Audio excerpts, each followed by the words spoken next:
Hard condition din po siya. Mag-isa na lang ang kontrobersyal na kontraktor na si Curly Discaya nang humarap sa ika-4 na pagdinig ng Senate Blue Ribbon Committee tungkol sa mga anomalya sa flood control projects. Anya, hindi nakadalo ang asawang si Sara dahil sa heart condition nito.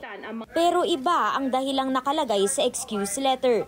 Nakasaad dito na may importante siyang meeting na hindi makansela dahil galing pa sa iba't ibang lugar ang kanyang mga empleyado. With that letter, nagsisinungaling itong si Mr. Discaya na meron daw karamdaman yung kanyang asawa.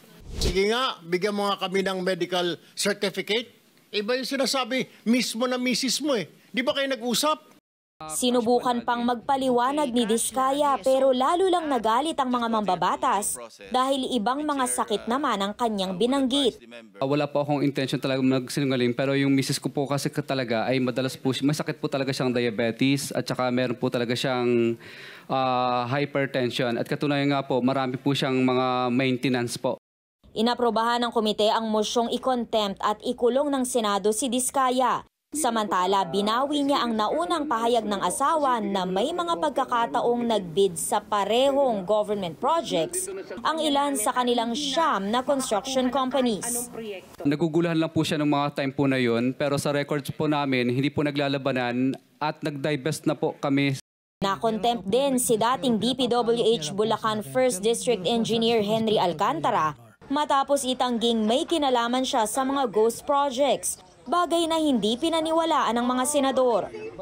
Samantala, ipinakita sa hearing ang kontrobersyal na security camera footage ng may-ari ng WJ Construction na ayon kay dating DPWH Engineer Bryce Hernandez, nagbibigay ng kickback o lagay sa mga mambabatas. Paglilinaw ni Mina Jose, nag-inspeksyon lang siya noon sa opisina ni Senador Erwin Tulfo para ayusin ang veranda nito na binabaha. Ani Tulfo, agad niyang kinansela ang proyekto nang madawit ang WJ Construction sa anomalya.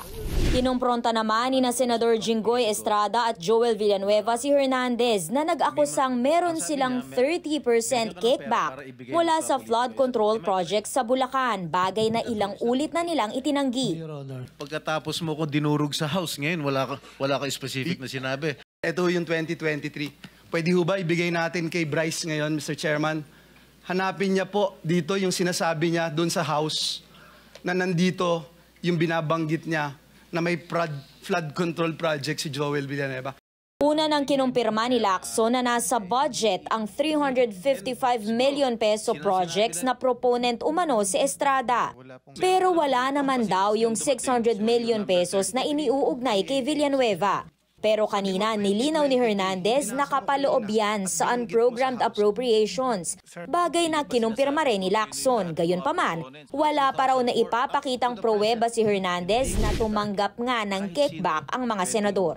Sa hearing, nagturuan ng mga sinibak na DPWH engineers. Ayon kay Hernandez, 40% ng kanilang kita napupunta sa boss nilang si Alcantara at 20% silang mga nasa ilalim niya. Pero pinapaako raw ni Alcantara sa kanila lahat ng sisi, bagay na itinanggi ni Alcantara. Iginiit naman ng may-ari ng Sims Construction na pinilit siya ni Hernandez at JP Mendoza na ipahiram ang lisensya niya, kaya sila raw talaga ang dapat singilin sa 41 government projects. Lahat ng mga engineers na ito ay na-contempt at nasa kustodiya ng Senado. Binigyan naman ng Senate protection ng may-ari ng Sims Construction na nagsabing nangangamba siya sa kanyang buhay. Para sa impormasyong napapanahon at on demand, Amor Santos, Newswatch Plus.